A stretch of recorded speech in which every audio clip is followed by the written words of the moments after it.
That's all the breaking down. What about getting the stuff into the body, absorbing it? Well, once again, you've got to get the carbos to monosaccharides. All right, that's the only way. Note that your body does not have an exclusion mechanism of any kind. So if you do get something broken down to monosaccharide, it makes contact with that border, it's going to be absorbed. Okay? So the only things that aren't, we do have carbohydrates that you cannot absorb because you can't break them down into monosaccharides.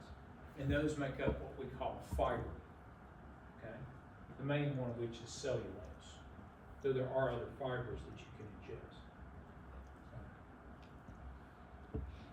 But anything that is not fiber that you can't digest, if you can get it broken down, you can absorb it. As far as our proteins go, you've got to break a protein down to at least a tripeptide.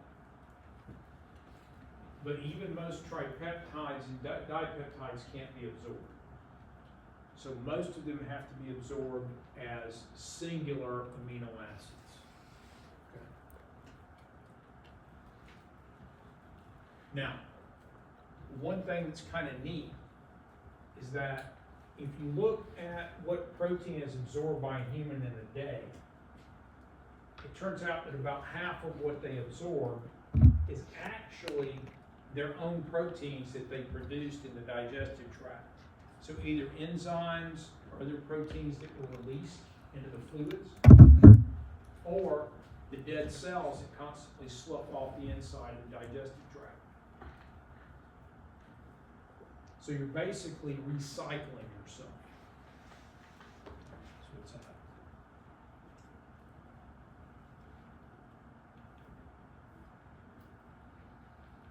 Lipids, we've got to get lipids down to at least a monoglyceride, okay, or individual fatty acids. So you can't do diet triglycerides, they cannot be absorbed.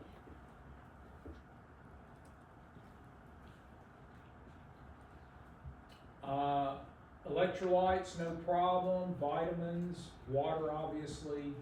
And in fact, the small intestine is where we reabsorb most of the water.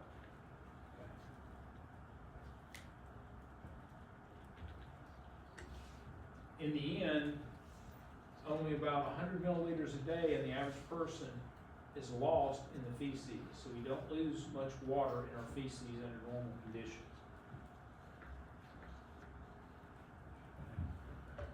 Now this sets up sort of an interesting and medically important situation for us.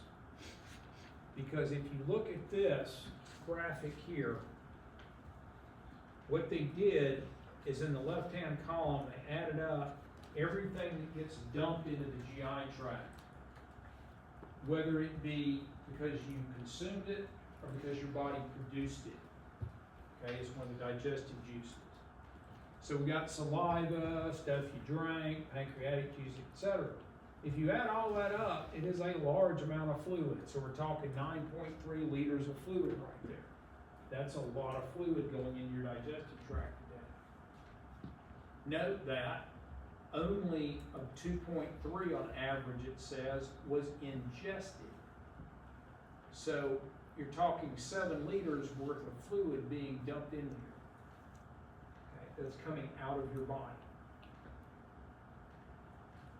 We recover, though, almost all of that, because if you're only going to lose 1/10 of a liter, that means we're getting back 9.2 liters a day. Okay. So the reason it's important is you have to look, especially at the small intestine, as to how much you're depending on it to reabsorb so you don't lose all this fluid. In today's world, especially in developed countries like the United States, we don't worry as much about it. But in underdeveloped countries, and even in the United States, if you go back a century or so, it was not unusual for people to die of diarrhea, of dysentery. Okay?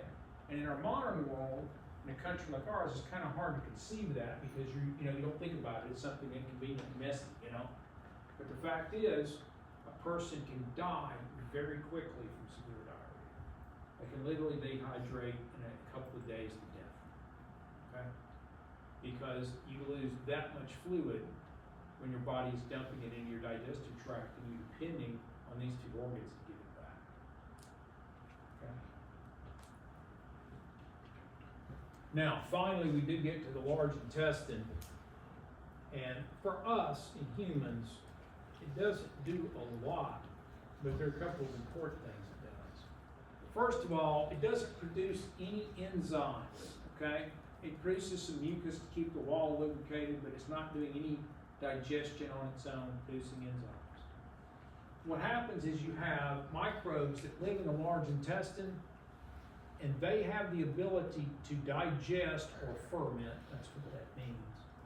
They can digest some of the carbohydrates we cannot, which we call fiber. So the fiber in your diet you can't digest, when it gets in the large intestine, they have the ability to digest it. So they produce enough ATP to live on with it, and they usually produce extra carbos from the digestion that you can bring into your body and use as well. Now in you, unlike some animals, we do not have a good large intestine for this. So the estimates are that 10% or less of the calories you bring in a day, all right, come from the large intestine, right? The other, mostly 90% plus, are coming from the small intestine, right? But there are some important things happening here. That is, some of our B vitamins do get produced by these microbes, and we're able to absorb those. And this is our single source of vitamin K, all right, which is important in blood clotting. All right, so we can absorb the vitamin K byproducts from their fermentation of these carbohydrates. All right. We also, as I mentioned before, you do get some water absorption here. And that's pretty much it, okay? So that gets us through basically the digestion, the absorption, the basic physiology. Just remember, I want you to know what it breaks down. Does it break down lipids, carbohydrates, proteins, nucleic acids? You don't have to do the other detail. You need to know where it's made, where it works, because they're not always the same place. Don't mess up the concept and think somehow that your food is going into the liver or something, because it doesn't. The other things, there's two other things related to this. One we're going to handle right now for those of you that are ready to do it. We're going to go do a torso model. Okay? That'll be on the exam for your digestive anatomy, not the respiratory. Respiratory will be all figures on the test. Okay? The other thing is that if you're looking at your anatomical terms, there's a significant number of terms on teeth. All right, you've got figures in your book, which is pretty easy. You can just look at the terms and read the little description and learn the parts of the teeth. That's all you need to know is the types of teeth, their location, and the parts that are in the book, okay? And I should say in the anatomical terms.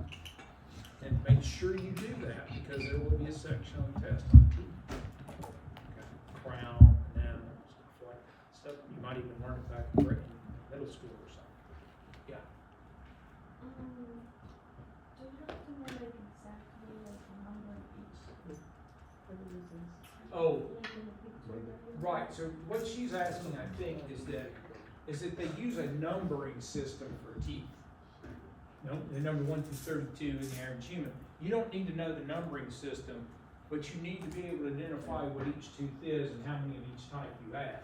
So if I were to point at a figure, some teeth in the mouth, and go, what type of tooth is this? You need to be able to tell me it's an incisor or a molar, right?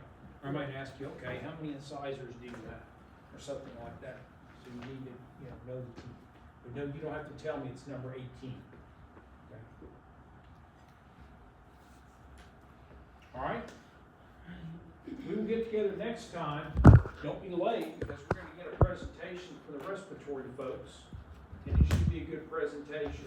There's a slight chance we might move rooms, but I don't think we're going to be able to. This one will work, but it'd be a little easier in another room I have in mind. We'll see. But if I do, you will get an email.